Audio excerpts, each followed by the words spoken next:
In a windowless room in London in 1944, Britain's most skilled intelligence officers gather around a detailed map of a secluded Alpine sanctuary. One officer traces his finger along a narrow, winding footpath, cutting through the dense Bavarian forests. Every morning at 10 sharp, he says, tapping a specific point on the map. Always alone. No guards within 20 yards. Another officer marks a concealed ridge overlooking the path, just 140 yards from the target. The perfect position. The room falls silent with the weight of what they're planning. Unthinkable in gentleman's warfare. But after 5 years of bloodshed across Europe, it could save millions. A rubber stamp slams down. Most secret marks the folder in bold crimson. It's settled. A sniper will be dispatched to kill Hitler. Failure after failure. By 1939, after consolidating power in Germany, annexing Austria, and tearing through Czechoslovakia, all without facing serious opposition at home, Adolf Hitler's public appearances were drawing thousands of adoring supporters. His speeches broadcast to millions. To most, the rising Führer seemed untouchable. Yet beneath this veneer of absolute control, even from his early political career, there were a surprising number of plots to take his life, not only by foreign factions, but by German military officers and diplomats. The first to attempt it was Georg Elser, a skilled German woodworker recently released from Dachau, who targeted the WW2 beer hall in Munich, the same site where Hitler gave his annual speech, honoring the so-called martyrs of his 1923 coup attempt, later glorified by the regime as the founding act of the Nazi movement, known as the Beer Hall Putsch. After sneaking into the facilities late at night for days, the discontented citizen had placed a perfectly timed and well-hidden bomb. Mere weeks after invading Poland, on November 8, 1939, Hitler took the stage as planned, but unexpectedly cut his speech short, as the new war needed him back in Berlin as soon as possible.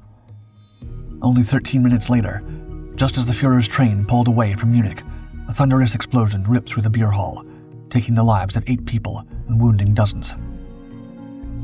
Though the resistance within Germany seemed to fall silent for a time, as most political opponents were imprisoned, in exile, or worse, the opposition remained strong. In July 1940, Count Fritz Dietloff von der Schulenburg, a senior official with access to Hitler's schedule, came close to shooting the leader during the victory parade in Paris, but missed when the event was cancelled. Through the years, several high-ranking Wehrmacht officers planned various attempts in Paris and Eastern Europe.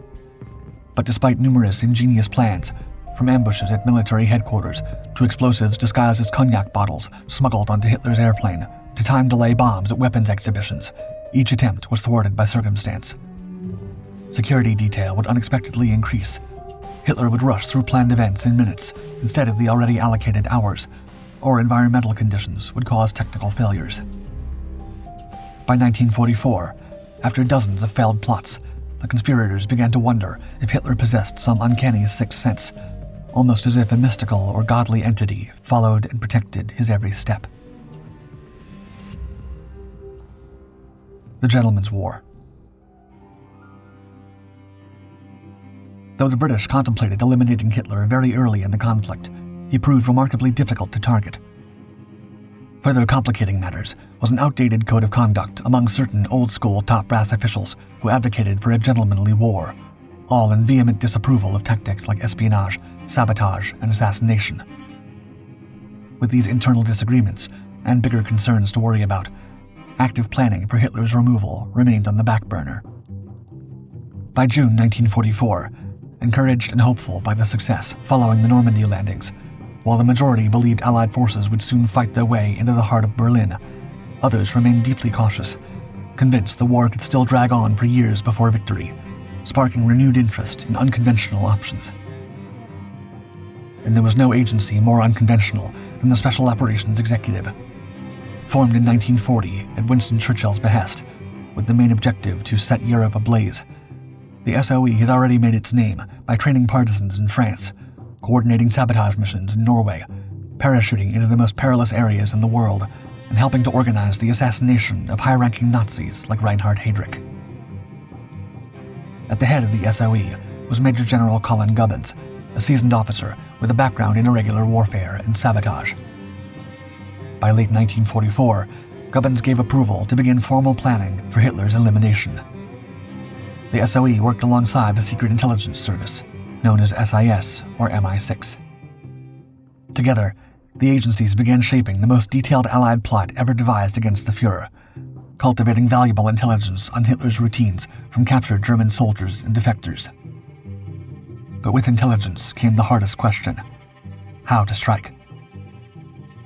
The earliest ideas focused on the America, Hitler's opulent personal train. Reports suggested it sometimes parked beside the personal train of Joachim von Ribbentrop, Nazi Germany's foreign minister, and was guarded only by a pair of Bundpolizei, the railway police. During final preparations before departure, teams of French cleaning women dressed in plain black overalls were brought in to wash the coaches, scrub the sides, but not the roofs. The kitchen car, run by the German Rail Catering Company, had a rooftop water tank supplying all drinking and cooking water on board. If an agent could gain access, either by impersonating a cleaner or bribing one, they might slip in a well-placed explosive. However, Hitler's train journeys followed no discernible pattern, making them impossible to predict. Railway stations received notice of his arrival mere minutes before the train pulled in, eliminating any chance for agents to position themselves. The odds of success and the risk of exposure led planners to file it away as an interesting but impractical idea, and the operation was abandoned. Permission to strike. On July 20th, 1944, German officer Klaus von Stauffenberg planted a bomb inside Hitler's infamous headquarters at the Wolf's Lair. Though the explosion took many lives, the Führer emerged with only minor wounds. This failed attempt sent shockwaves through the German military, but it also had a deep impact in London. Until then, many within the British High Command believed Hitler's poor strategic decisions were helping the Allied cause, and that removing him might backfire by allowing more competent Nazi leaders to take control. The Stauffenberg plot changed that calculation. It revealed serious fractures within the German officer corps and showed that even Hitler's closest circles no longer trusted him. By that point, the leader's behavior had become increasingly erratic. More paranoid than ever, he dismissed sound military advice, threw out some of his most trusted generals without warning, and clung to unrealistic battlefield fantasies that ignored the now clearly shifting tide of the war. With the war still dragging on and Allied forces facing fierce resistance across Europe as they walked toward the German mainland, the idea of taking direct action against Hitler no longer seemed reckless. It seemed necessary. After questioning many sources, the SOE took careful note about all of Hitler's very specific habits, especially during tea time. Always with milk, and always poured in first, he was also reportedly fond of apple juice. He occasionally drank a mild, low-alcohol beer produced by a single brewery in Munich, which was delivered monthly. Studying the poisoning concept, SOE chemists studied a substance referred to only as I, a completely tasteless and odorless liquid that dissolves invisibly in most drinks. However, the endless variables and possible outcomes caused this idea to be scrapped as well. But more than any drinking habit or daily quirk, the most consistent indicator of Hitler's location was geographic: Obersalzberg. The key to the mountains. As the Allied forces pushed further and further inland, thousands upon thousands of prisoners were processed amid the chaos of battle. Among them was a young SS guard who held the key to the latest assassination plot. During routine interrogation, the exhausted man claimed he had previously served in Hitler's personal security detail at the Berghof, his private residence in the Bavarian Alps. Still shaken from his capture, the guard began sharing details about the Führer's mountain sanctuary that would soon make their way up the intelligence chain. The Berghof stood atop the Obersalzberg, a remote mountainous complex above Berchtesgaden in Bavaria, southeastern Germany, where many high-ranking Nazi officials had private residences. This mountainous retreat had become Hitler's preferred residence during much of the war, one of the few places where his schedule had some sort of rhythm and routine. With the guard's first-hand knowledge, British intelligence had valuable insights into the Führer's private routines and security arrangements. Whenever he was in the area, a large swastika flag rose above the Berghof's car park. special trains were parked at Schloss Klesheim, a Baroque palace used by the Nazis for high-level meetings, with other vehicles scattered across local sidings. Off-duty SS guards, usually invisible, began appearing in nearby taverns, cafes, and restaurants. And no habit offered more opportunity than his morning walk. According to the captured bodyguard, shortly after 10 each morning, Hitler would step out from the Berghof and follow a winding footpath through the estate toward the Moschlanekopf tea house, where he preferred to take a light breakfast in solitude. The walk, quiet and deliberate, took roughly 15 to 20 minutes each way.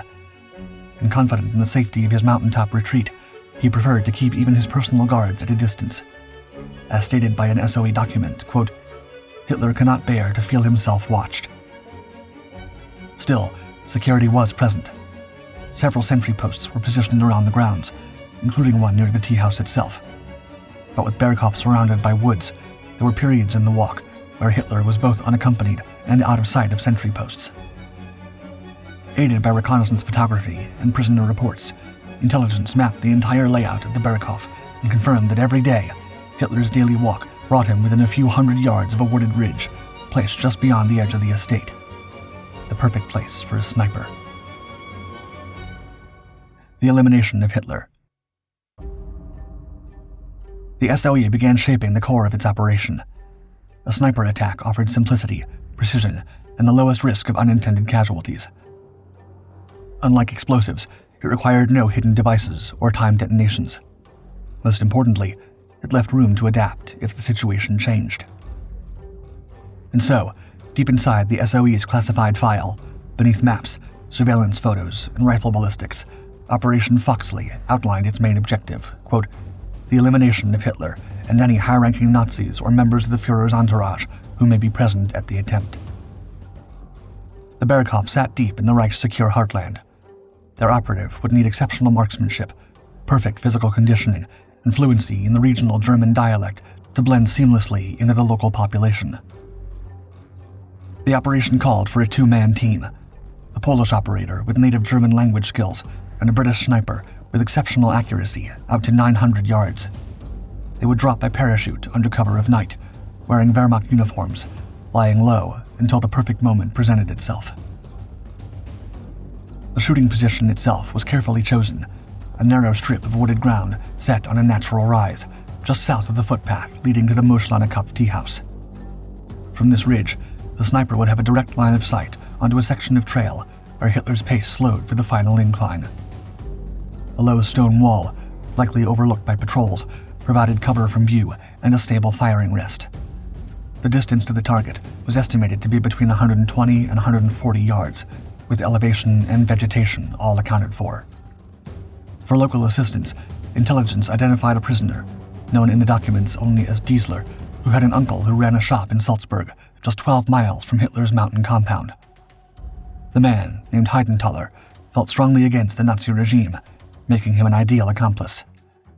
He regularly practiced at a shooting range about 10 miles from the Berghof, giving him intimate knowledge of the surrounding terrain.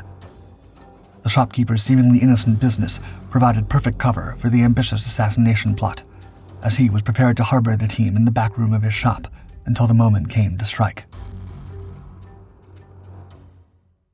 Chosen weapons. The marksman was meticulously briefed on every detail, and SOE armorers provided him with a weapon worthy of its historic purpose.